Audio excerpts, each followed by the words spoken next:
کہ اگر ایک عورت اپنی زندگی میں 4 کام کر لے تو اللہ رب العزت اس کے لیے جنت کے 8 دروازوں کو کھول دے گا۔ آپ اندازہ تو کریں، یہ مخبر صادق مصطفیٰ کریم رؤوف الرحیم صلی اللہ علیہ وسلم کا فرمان ہے، اللہ 8 دروازے کھول دے گا، یعنی جنت کے 8 دروازے ہیں، 1-2 دروازے نہیں بلکہ 8 دروازے کھول دیے جائیں گے، جنت کے تمام دروازے کھول دیے جائیں گے۔ اور میرا اللہ فرمائے گا، اے خاتون، اے عورت، جس دروازے سے چاہے تو جنت میں داخل ہو جا، یعنی عورت کو روک ٹوک نہیں ہوگی بلکہ وہ جنت کے جس دروازے سے چاہے گی اللہ اس کو جنت میں داخل ہونے کی اجازت عطا فرمائے گا۔ لیکن شرط یہ ہے، ایک عورت اپنی زندگی میں 4 کام کرتی رہے، پوری زندگی وہ 4 کاموں کو استقامت کے ساتھ انجام دیتی رہے۔ اے خاتون جنت کی کنیزوں، بے شمار درود و سلام ہو میرے آقا صلی اللہ علیہ وسلم پر، ان کی اہل بیت پر، ان کے اصحاب و اطرت پر۔ اللہ اکبر!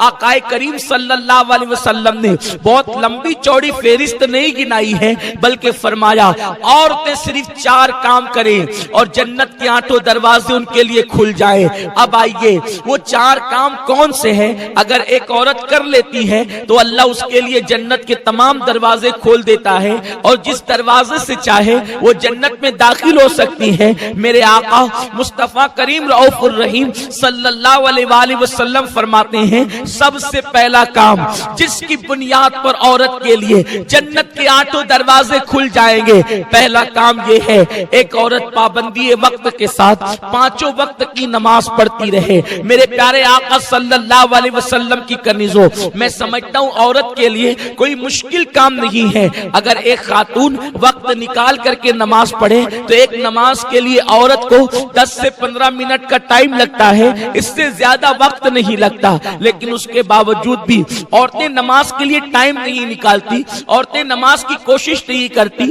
اور اگر ان کو کہا جاتا ہے نماز پڑھو تو عورتیں کہتی ہے مولانا دراصل بات یہ ہے کہ گھر کا کام اتنا ہوتا ہے اس لیے ہمیں ٹائم نہیں ملتا۔ میرے آقا صلی اللہ علیہ وسلم کی کنیزوں، میں آپ سے پوچھنا چاہتا ہوں، آپ مجھے بتائیں کہ آپ کو ٹائم کیسے نہیں ملتا؟ آپ سیریل دیکھنے کے لیے گھنٹہ نکال لیتی ہے، آپ فلم دیکھنے کے لیے 3 گھنٹے نکال لیتی ہیں، آپ پڑوسن کے یہاں بیٹھنے کے لیے وقت نکال لیتی ہیں، آپ کہیں جانے کے لیے وقت نکال لیتی ہیں، آپ ولیمہ اور شادی میں جانے کے لیے ٹائم نکال لیتی ہیں، آپ ہر کام کے لیے وقت نکالتی ہیں، لیکن آپ جو ہے اللہ رب العزت کے لیے وقت نہیں نکال سکتی، اور وہ بھی صرف 10 سے 15 منٹ کا ٹائم ہے۔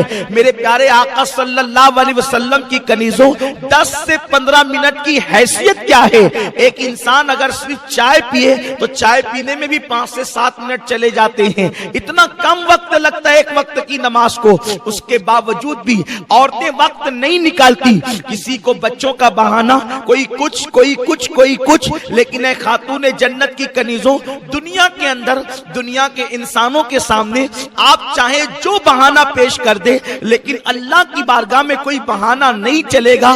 اللہ رب العزت کی بارگاہ کے اندر کسی کا کوئی بہانہ نہیں چلے گا۔ اور سن لو، جب بے نمازی عورتوں کو ان کی قبروں کے اندر رکھا جائے گا، ابھی برگے لگا کر لوگ مٹی ڈال کر کے واپس پلٹ ہی رہے ہوں گے کہ بے نمازی کی قبر کو جہنم کی آگ سے بھر دیا جائے گا، اس کی قبر کو جہنم کے گڑوں میں سے گڑا بنا دیا جائے گا۔ اے خاتون جنت کی کنیزوں، مجھے بتاؤ، اگر تمہارا موم بتی سے یا چراغ سے ہاتھ جل جاتا ہے تو ہے، جب اوپر نیچے دائیں بائیں آگے پیچھے تمہاری پوری قبر میں جہنم کے شرارے جو ہے وہ اٹھیں گے اور جہنم کی آگ سے تمہاری قبر کو بھر دیا جائے گا، اس وقت تمہارا حال کیا ہوگا؟ اے خاتون جنت کی کنیزوں، اپنے حال پر رحم کرو، اپنے آپ پر رحم کرو۔ عورتیں صنف ناسک ہے، عورتیں تو مچھر کا ڈنک برداشت نہیں کر سکتی، عورتیں مکھی کا ڈنک برداشت نہیں کر سکتی، وہ وہ جہنم کے بڑے بڑے بچھو، وہ جہنم کے خطرناک سانپ وہ تمہارے جسم کو جب ڈسیں گے تو تم کیسے برداشت کرو گی؟ اے خاتون جنت کی کنیزوں، اگر تمہیں اپنے وجود سے محبت ہے، اگر تمہیں اپنے جسم سے محبت ہے، اگر تمہیں اپنے آپ سے محبت ہے، تو میری گزارش آپ سے یہ ہے کہ اپنے آپ کو نماز کی پابند بناؤ، وقت نکال کر کے نماز پڑھو، ولیمہ میں جاؤ تو نماز پڑھو، شادی میں جاؤ تو نماز پڑھو، میت میں اگر کہیں جانا ہو تو نماز پڑھو، سفر میں ہو تو نماز پڑھو، اس لیے کہ آقا کریم رؤوف الرحیم مالک جنت صلی اللہ علیہ وسلم فرماتے ہیں عورت 4 کام کرے تو اس کے لیے جنت کے 8 دروازے کھول دیے جائیں گے، جس میں سے پہلا کام یہ ہے کہ عورت نماز کی پابندی کرے۔ اس کے بعد میرے آقا مصطفیٰ کریم رؤوف الرحیم صلی اللہ علیہ وسلم فرماتے ہیں دوسرا کام یہ ہے جس سے عورت کے لیے جنت کے 8 دروازے کھول دیے جائیں کہ وہ رمضان شریف کے روزے پابندی سے رکھے، ماہ رمضان کے روزوں کا اہتمام کرے۔ عورت بلا عذر شرعی روزوں کو چھوڑ نہیں سکتی، عورت روزوں کو ترک نہیں کر سکتی۔ چھپ چھپ کر کے کھانے والی عورتیں بلا عذر شرعی، صحت بھی ہے، تندرستی بھی ہے، اس کے باوجود بھی نہ کوئی بیماری ہے نہ کچھ ہے، پھر بھی عورتیں روزوں کو ترک کرتی ہے۔ ان کے لیے کتنا بڑا عذاب ہے۔ جو لوگ طاقت و قوت ہونے کے باوجود، صحت مند ہونے کے باوجود روزے نہ رکھے، ایسے لوگوں کے ہونٹوں کو اور ان کے گالوں کو اور ان کی زبانوں کو آگ کی کینچی سے، جہنم کی آگ کی بنی ہوئی کینچی سے کاٹا جائے گا۔ اس لیے عورتیں روزوں کی بھی پابندی کریں۔ رمضان شریف اس وقت ہمارے درمیان بہت دور ہے، اس لیے میں زیادہ روزے پہ گفتگو نہیں کروں گا۔ اگر رمضان شریف قریب ہوگا انشاءاللہ تو ہماری مبلغات آپ کو روزے کی اہمیت ضرور بتائے گی۔ تیسری چیز جس کی بنیاد پر ایک عورت کے لیے جنت کے 8 دروازے کھول دیے جاتے ہیں، اللہ کے حبیب مصطفیٰ کریم رؤوف الرحیم صلی اللہ علیہ وآلہ وسلم ارشاد فرماتے ہیں، آقا کریم رؤوف الرحیم صلی اللہ علیہ وسلم ارشاد فرماتے ہیں کہ ایک عورت اگر یہ 4 کام کر لے تو اس کے لیے جنت کے 8 دروازے کھولیں گے۔ یہ چوتھے میں سے تیسرا کام ہے کہ عورت اگر اپنی پاک دامنی کی حفاظت کرے، عورت اپنی حیا کی حفاظت کرے تو اللہ رب العزت اس کے لیے جنت کے 8 دروازے کھول دے گا۔ پاک دامنی کا مطلب کیا ہے؟ حیا کا مطلب کیا ہے؟ آج کل عورتوں کا حال یہ ہے، لڑکیوں کا حال یہ ہے کہ وہ بے پردہ گھوم رہی ہیں، اللہ اکبر، نامحرم مردوں سے بات کر رہی ہیں۔ بہت ساری بچیوں کا حال تو یہ ہے کہ وہ سیریل دیکھ کر، فلمیں دیکھ کر کسی مرد سے ناجائز تعلقات بھی قائم کر لیتی ہیں۔ فون پر لمبی لمبی گفتگو، ناجائز تعلقات، محفلوں کے اندر جانا اور اس میک اپ کے ساتھ جانا کہ ولیمے میں میں جاؤں گی تو لوگ مجھے دیکھیں گے اور میرے حسن کی تعریف کریں گے، میں شادی میں جاؤں گی میک اپ کر کے تو لوگ مجھے دیکھ کر میرے حسن کی تعریف کریں گے۔ چھوٹی آستینوں کے کپڑے پہننا، اے خاتون جنت رضی اللہ تعالیٰ عنہ کی کنیزوں، ایک عورت کے لیے سب سے بڑی سعادت پردے کی پابندی ہے۔